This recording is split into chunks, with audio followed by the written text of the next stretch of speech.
ورنہ تو ڈیکمپوز ہو جاتا ہے. دو دن سے زیادہ تو نکالتا ہی نہیں, اتنی بدبو آنا شروع ہو جاتی ہے. باقی اس کو سپورٹنگ حدیث ہے جو سنن ابی داؤد میں, سنن نسائی میں اور سنن ابن ماجہ میں ہے, مشکات میں موجود ہے. سیدنا اوس بن اوس رضی اللہ تعالیٰ عنہ سے کہ نبی اسلام نے فرمایا کہ جمعے کا دن جو ہے وہ تمہارے ایام میں سب سے بہتر ہے. اسی دن آدم علیہ السلام پیدا ہوئے, اسی دن فوت ہوئے, اسی دن سور پھونکا جائے گا. تم جمعے کے دن کثرت کے ساتھ مجھ پہ درود پڑھو, بے شک تمہارا درود میں پیش کیا جائے گا. صحابہ نے کہا کہ یا رسول اللہ, جب آپ مر جائیں اور آپ کی دنیا مٹی میں پھول لگ جائے تو آپ زمانے میں جواب تو آپ نے درود کیسے پیش ہوگا, تو نیچرل پروسیس ایسا ہوگا. نبی اسلام نے بتایا, اب دیکھیں اس کی برکت ہے. آپ نے بتایا کہ ان اللہ قد حرم علی الارض ان تاکل اجساد الانبیاء, بے شک اللہ نے اس بات کو حرام کر دیا ہے نبیوں کا جسم نہیں کھائے گی.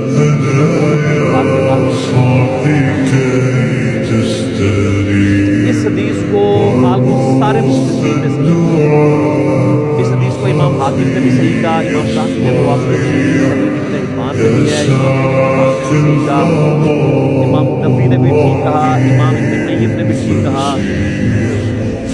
لیکن امام بخاری کی ریزرویشن ہے اس حدیث کے عقیدے کے اوپر. وہ کہتے ہیں اس حدیث میں جو ایک راوی ہے نا, اس راوی کا نام ہے عبد الرحمن بن یزید بن جابر, وہ کہتے ہیں یہ بن جابر نہیں ہے, وہ تو ثقہ راوی, یہ بن تمیم جو ضعیف ہے.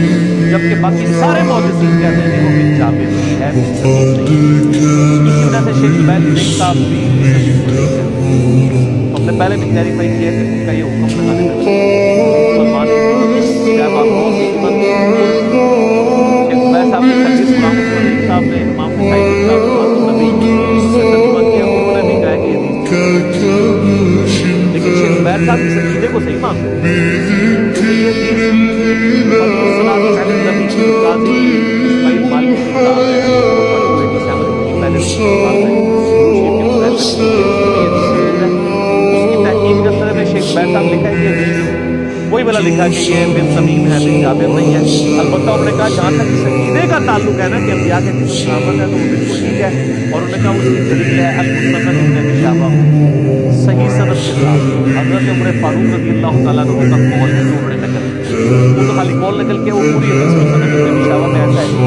جب یہ پرشین امپائر گری نا, تو تستر شہر تھا پرشین امپائر کا, جب وہ فتح ہوا نا تو ابو موسیٰ اشعری رضی اللہ تعالیٰ عنہ نے حضرت عمر کو خط لکھا کہ یہاں پر ہم نے خزانے کو جب ٹیک اوور کیا تو یہاں میں ایک بہت بڑا تابوت ملا ہے جس میں ایک بہت بڑی لاش ہے, اور وہ لاش اتنی بڑی ہے کہ ایک ہاتھ تو صرف اس کا ناک ہے, یعنی یہ ناک کا سائز جو ہے نا وہ 1.5 فٹ کے قریب ہے.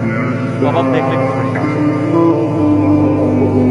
اور یہاں کے لوگوں کا یہ عقیدہ ہے جب بارش نہیں ہوتی تو اس لاش کو اوپن ایئر میں لے آتے ہیں تو اللہ تعالیٰ بارش دے دیتا ہے. تو آپ کو لیٹر دیتا تو آپ نے دیکھا فوراً ایک بٹا کا بازار بنواؤ ہے. عمر تک جب پہنچا تو آپ نے کہا اخبار بات مسلمان ہو گئے. نبی اسلام کی زندگی میں تھے لیکن اسلام کی بات انہوں نے وہ پورے 7 ڈاکومنٹس بھی بھیجے. انہوں نے کہا